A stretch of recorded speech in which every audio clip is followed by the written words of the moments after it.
नमस्कार मित्रों, मैं रमनदीप खंडा आपका MKH वीडियो सीरीज़ के अंदर हार्दिक स्वागत करता हूं। हम कर रहे थे कक्षा 10 का अध्याय नंबर 6 और उसका हम भाग कर रहे थे जीवों में श्वसन। मानव में श्वसन की प्रक्रिया के तहत आज हमने करना था फेफड़े। मैंने आपको श्वास नली बता दी थी।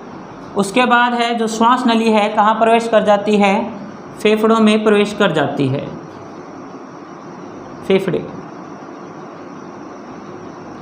इन्हें फुफ्फुस भी कहते हैं, इंग्लिश में लंग्स कहते हैं। आइए जानते हैं इसके बारे में क्या कुछ होता है। देखिए, मानव में एक जोड़ी फेफड़े पाए जाते हैं। कितने जोड़ी? एक जोड़ी फेफड़े पाए जाते हैं। ठीक है, एक जोड़ी का मतलब कितने हुए? 2। कितने होते हैं? 2। सर्वप्रथम कितने जोड़ी? एक जोड़ी फेफड़े। और कहाँ पाए जाते हैं? ऊपर वाला भाग होता है वक्ष गुहा। देखिए, हमारी जो पूरी शरीर है उसको 2 भागों में बांटा गया है। अपने हाथ और पैर एक बार साइड कर दिए जाएं तो कौन सा मुख्य भाग है? ये जो हमारा धड़ है इसको 2 भागों में बांटा गया है। कितने भागों में? 2 भागों में। और इसको 2 भागों में कौन बांटता है? ये जो पट आप देख रहे हो, डायफ्राम जिसे कहते हैं, डायफ्राम है, ये इसको कितने भागों में बांटता है? 2 भागों में बांटता है। ऊपर वाली गुहा वक्ष गुहा मतलब छाती, और डायफ्राम से जो नीचे वाला भाग है उसे कहते हैं उदर गुहा मतलब पेट। ठीक है, एक जोड़ी कहाँ पाए जाते हैं? वक्ष गुहा के अंदर, वक्ष गुहा में पाए जाते हैं। और ये फेफड़ा दायां फेफड़ा होता है और ये वाला बायां फेफड़ा। ठीक है, दायां फेफड़ा बाएं फेफड़े की तुलना में, क्या होता है?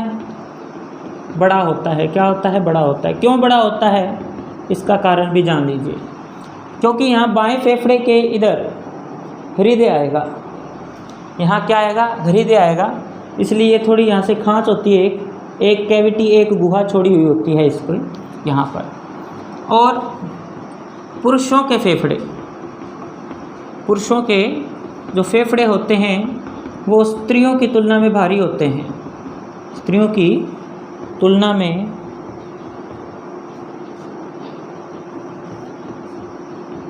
क्या होते हैं? भारी होते हैं। ठीक है, पता लगा? भारी होते हैं। अब एक फेफड़े के अंदर होता क्या क्या है? एक फेफड़े के अंदर 3 मिलियन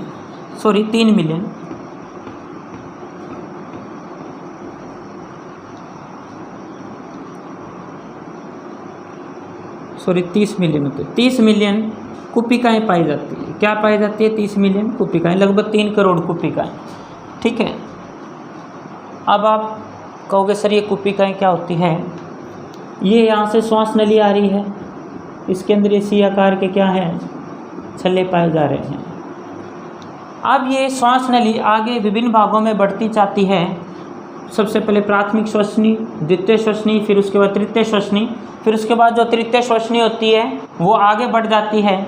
जिस प्रकार से पेड़ शाखाओं में बढ़ता जाता है उसी प्रकार से ये हमारी श्वास नली बढ़ती जाती है। और अंतिम सिरे पर क्या लगा होता है? अंतिम सिरे पर एक इस तरह से कुछ संरचना होती है, इसे कहते हैं कुपिका। क्या कहते हैं? कुपिका। लास्ट के अंदर गैस इसी के अंदर जाती है। ठीक है, 30 मिलियन कुपिकाएँ स्पंजी उत्तक, रक्त वाहिनियाँ, श्वसनी काएँ आदि मिलकर किसका निर्माण करते हैं? फेफड़े का निर्माण करती है।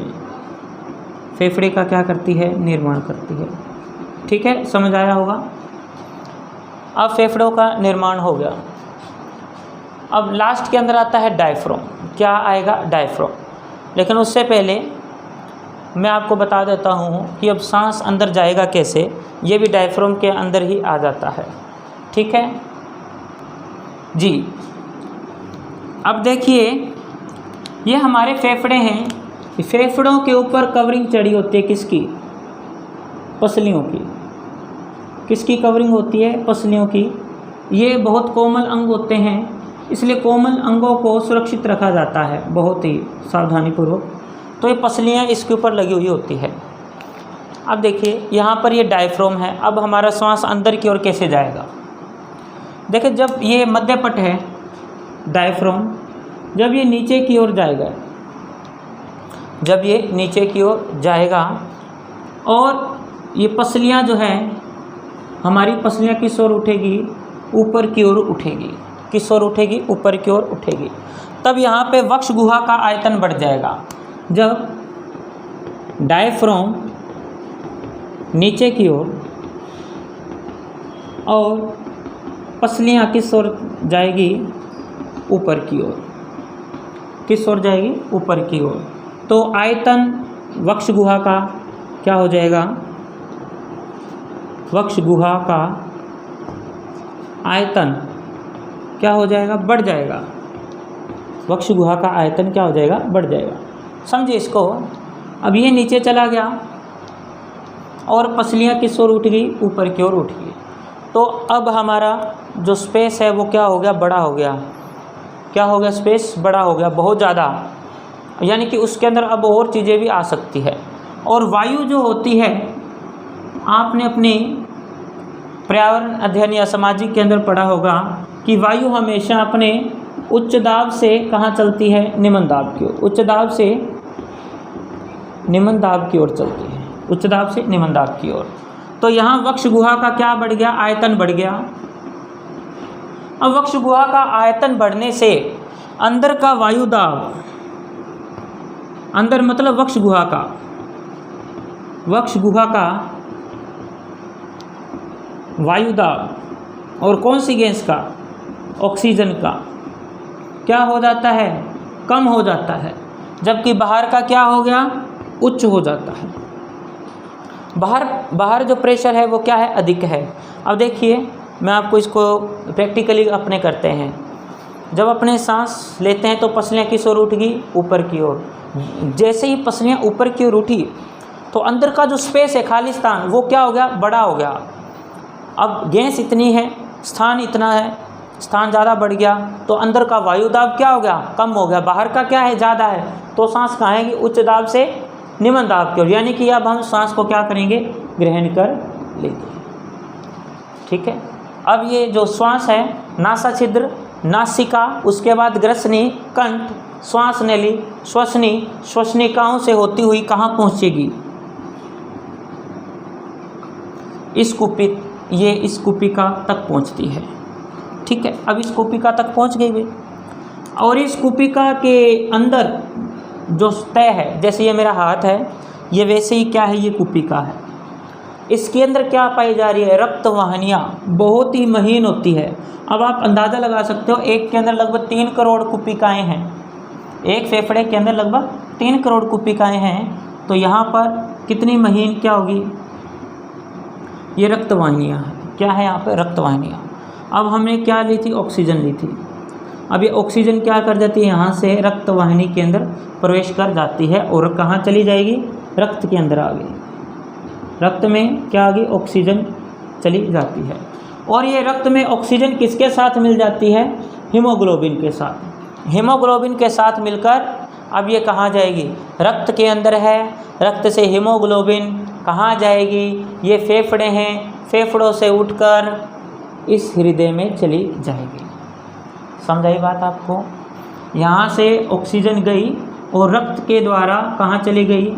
हृदय में। और फिर हृदय से फिर ये कहाँ चली जाएगी? पूरे शरीर में चली जाएगी। देखिए मित्रों, हम एक एक टॉपिक को दूसरे टॉपिक के साथ अटैच कर रहे हैं।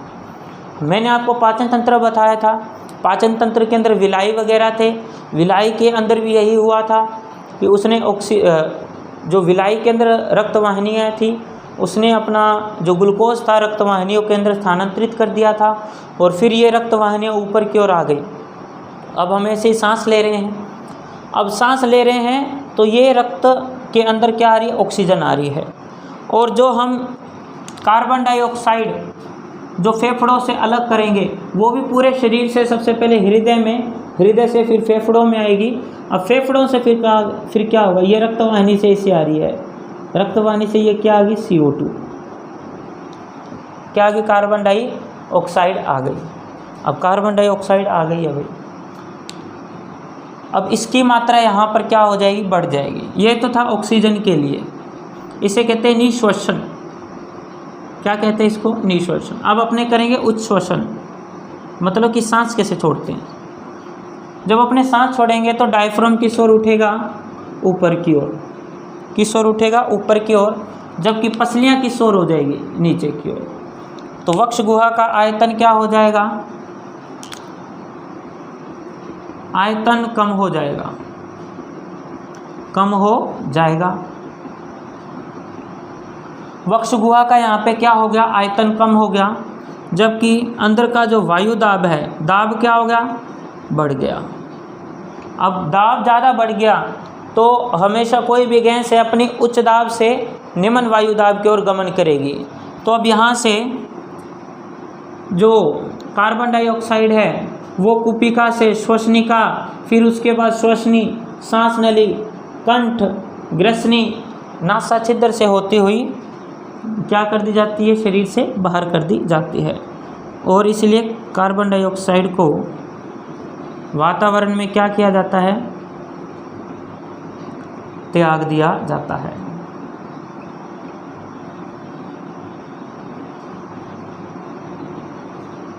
ठीक है, समझ आया। ओके मित्रों, अपना जो श्वसन का टॉपिक है वो क्या हो गया, कंप्लीट हो गया है। ठीक है जी। अब है जलीय जीवों में श्वसन की प्रक्रिया। जलीय जीव जैसे मछली बहुत इसका अच्छा उदाहरण है, जो कि आमतौर पर सभी जगहों पर लवणीय और अलवणीय जलों में देखने को मिलती है मछली। तो मछली या जलीय जीवों में श्वसन किस प्रकार से होता है। एक बात यहाँ पे समझिए, वायुमंडल में जो ऑक्सीजन की मात्रा है, वायुमंडल में ऑक्सीजन गैस की जो मात्रा है वो जल की मात्रा में क्या है, जल से अधिक है। जल से क्या है, वो अधिक है। इसका मतलब यह है कि जल में कम है, जल में जो ऑक्सीजन है वो क्या है, कम है, लो है। तो ये जलीय जीव यहाँ श्वसन कैसे करते हैं, तो जलीय जीवों में जो श्वसन होता है वो बहुत क्या होता है, तेज होता है। इसका मीन्स यह है कि हम जैसे स्थलचर जो जीव हैं वो सांस को आराम से लेते हैं, शायद हमें पता भी नहीं लगता कि हम सांस ले रहे हैं, लेकिन हम सांस ले रहे होते हैं। जबकि जो जलीय जीव हैं उन्हें अपने मुख व नासा छिद्र बहुत कम मात्रा में पाए जाते हैं, यहाँ अनुपस्थित ही होते हैं लगभग। ठीक है, मुख का उपयोग करते हैं सांस लेने के लिए। आपने देखा होगा जो मछली होती है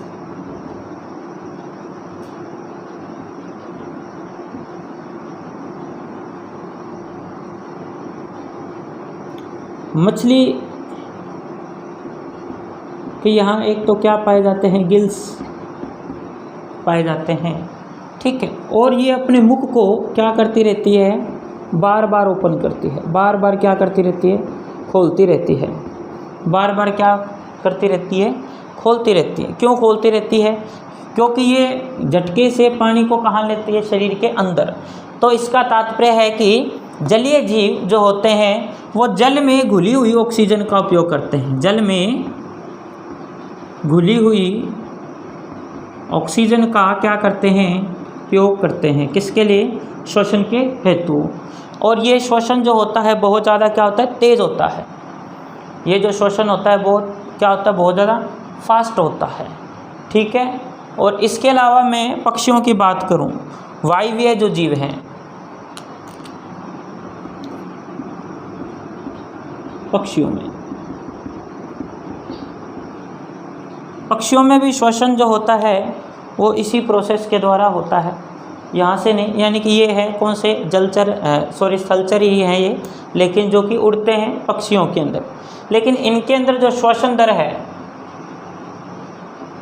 जो श्वसन दर है क्या पाई जाती है, बहुत अधिक पाई जाती है। श्वसन दर क्या पाई जाती है, बहुत अधिक पाई जाती है। क्यों पाई जाती है भाई, ये उड़ते हैं, उड़ने के लिए बहुत ज़्यादा क्या चाहिए होती है, एनर्जी चाहिए होती है, ऊर्जा की क्या होती है, आवश्यकता होती है। अब जितनी ज़्यादा ऊर्जा की आवश्यकता होती है उतनी ही ज़्यादा क्या, सांस चाहिए।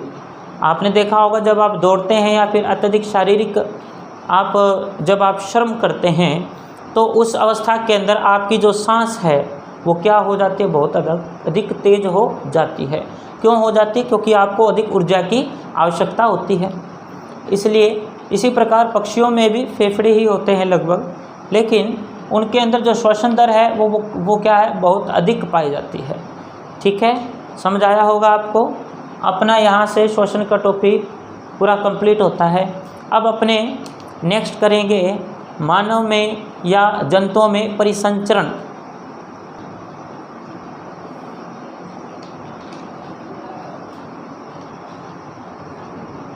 हाँ जी मित्रों, अब हम करते हैं जंतुओं में परिसंचरण। परिसंचरण का तात्पर्य क्या है?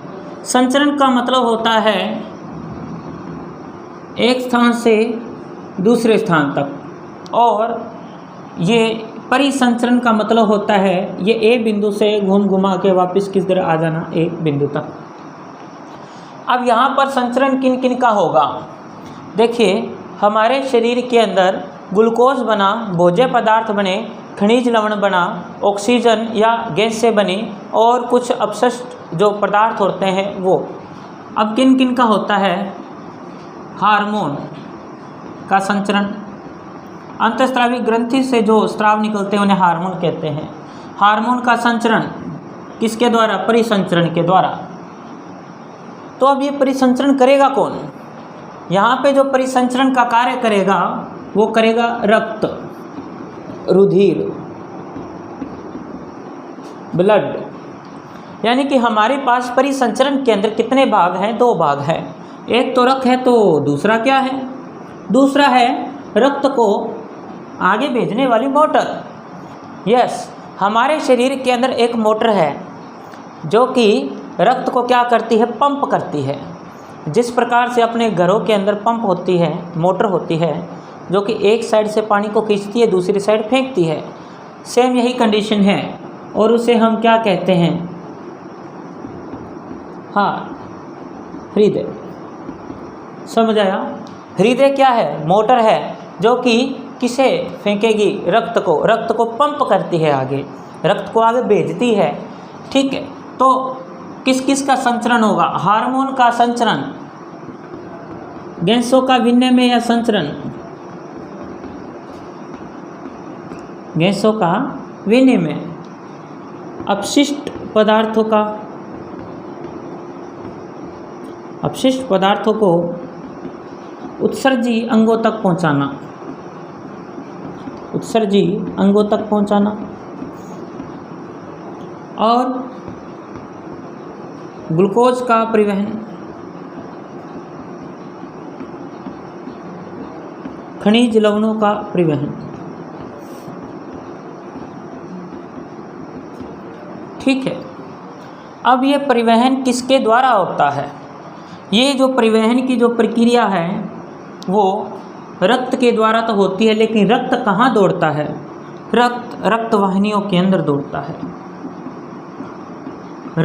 रक्त वाहिनियों के अंदर क्या करता है? जाता है, दौड़ता है, गमन करता है।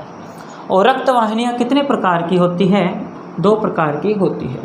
कितने प्रकार की होती है? दो प्रकार की। तो हमारा टॉपिक क्या है नेक्स्ट? रक्त वाहिनी। आपको ये समझ आया होगा?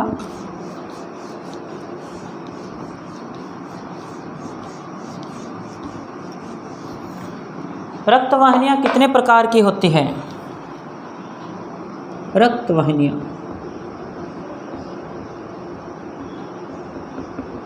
कितने प्रकार की होती है? दो प्रकार की। पहली है धमनी, दूसरी है शिरा, धमनी और शिरा। ये हमारा हृदय है। क्या है? ये हमारा हृदय है। ठीक है, इसको अपने रफ बना लेते हैं एक बार। ये मान लो हमारा क्या है? हृदय है। ठीक है, अब यहाँ पर कुछ पाइप तो ब्लड को लेकर आएगी, कुछ रक्त वाहिनियाँ रक्त को लेकर आएंगी और कुछ रक्त को लेकर जाएंगी। ठीक है, जो हृदय में रक्त को लेकर आती है उसे कहते हैं शिरा। ये कहाँ से कहाँ तक? अंगों से हृदय तक रक्त को लेकर आती है, रक्त को लेकर आती है। और धमनी क्या होती है? ये हृदय से अंगों तक रक्त को लेकर जाती है। शिराएं रक्त को लाने का और धमनी रक्त को ले जाने का क्या करती है? कार्य करती है। अब है धमनी की जो भित्ति होती है, यानी कि ये पाइप है, इसकी जो मोटाई है वो क्या होती है? अधिक होती है। धमनी की भित्ति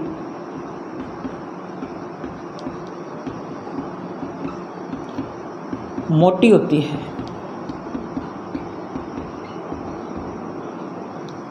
और शिरा की भित्ति धमनी से पतली होती है। शिरा की धमनी से पतली होती है, न कि बहुत पतली होती है। इसकी अपेक्षा शिरा की क्या होती है? थोड़ी कम पतली होती है। धमनी से क्या होती है? पतली होती है। अब क्यों होती है इसका कारण भी हम करेंगे। धमनी में सामान्यतः ऑक्सीजन युक्त रक्त पाया जाता है, इसे कहते हैं शुद्ध रक्त। क्या कहते हैं? शुद्ध रक्त। देखो, एक तो होता है शुद्ध और एक होता है अशुद्ध। जो शुद्ध रक्त होता है वो कहाँ मिलता है? धमनी के अंदर, लेकिन इसका अपवाद है। और अशुद्ध रक्त शिराओं के अंदर मिलता है लगभग, जो क्या होता है? कार्बन डाइऑक्साइड युक्त। अब शुद्ध रक्त का मतलब ये नहीं इसमें अशुद्धि नहीं होगी, इसका मतलब है इसमें कार्बन नहीं है, इसमें कार्बन डाइऑक्साइड नहीं है, इसलिए हम इन्हें क्या कह रहे हैं? अशुद्ध और शुद्ध रक्त कह रहे हैं। ठीक है, अब शिरा है, शिरा के अंदर कौन सा रक्त होता है? अशुद्ध रक्त।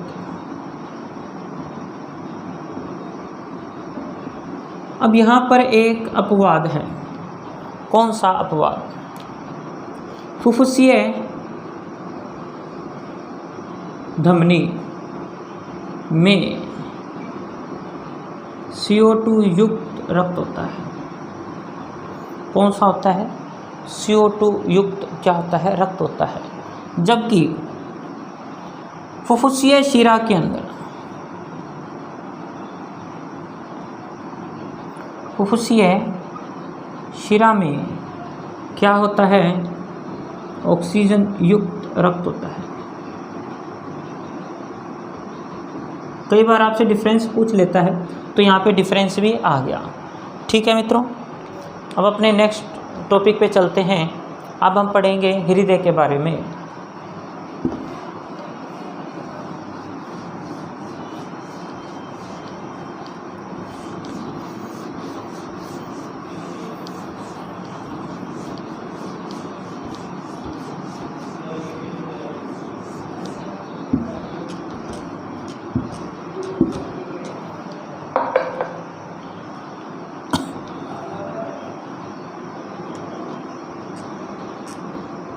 हृदय क्या होता है? अपने उसका हल्का हल्का डायग्राम बनाते चलेंगे। देखिए, हृदय बंद मुट्ठी के आकार की संरचना होती है। बंद मुट्ठी के आकार की क्या होती है? संरचना।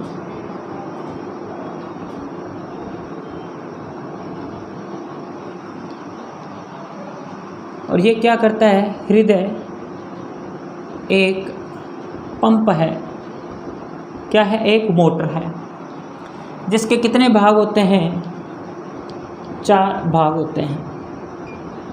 इसका मतलब है मनुष्य के अंदर जो हृदय है वो कितने कोष्ठीय पाया जाता है, चतुष्कोष्ठीय। चतुष्कोष्ठीय मतलब जिसके 4 भाग हैं वो पाए जाते हैं। ऊपर वाले जो भाग हैं, ऊपर वाले भागों को आलिंद कहते हैं। क्या कहते हैं, आलिंद कहते हैं। जबकि नीचे वाले भागों को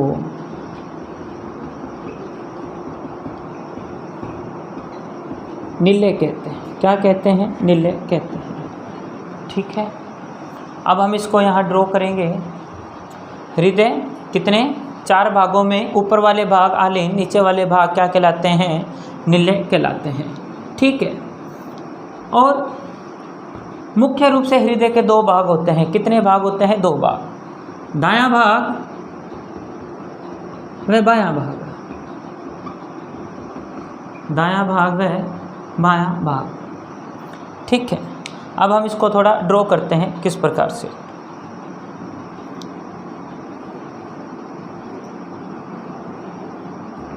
ठीक है,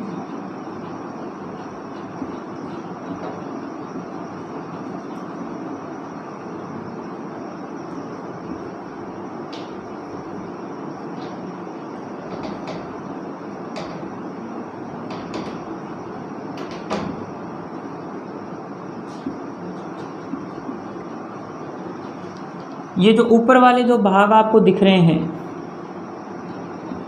ये आलिंद है। क्या है, ये आलिंद है। ये बीच के अंदर मध्य पट्टिका होती है, मध्य पट, या इसे विभाजन पट भी कहते हैं। क्या कहते हैं, विभाजन पट। मतलब कि हृदय को 2 भागों में बांटा जाता है। ठीक है, कितने भागों में, 2 भागों, दायां भाग और बायां भाग। अब जो दायां भाग होता है, दाएं भाग के अंदर, दाएं भाग में अशुद्ध रक्त होता है। क्या होता है, अशुद्ध रक्त होता है। जबकि बाएं भाग में शुद्ध रक्त होता है। बाएं भाग में क्या होता है, शुद्ध रक्त होता है। इसे कहते हैं दायां आलिंद। क्या कहते हैं इसे, दायां आलिंद। इसे कहते हैं दायां निलय। क्या कहते हैं, दायां निलय।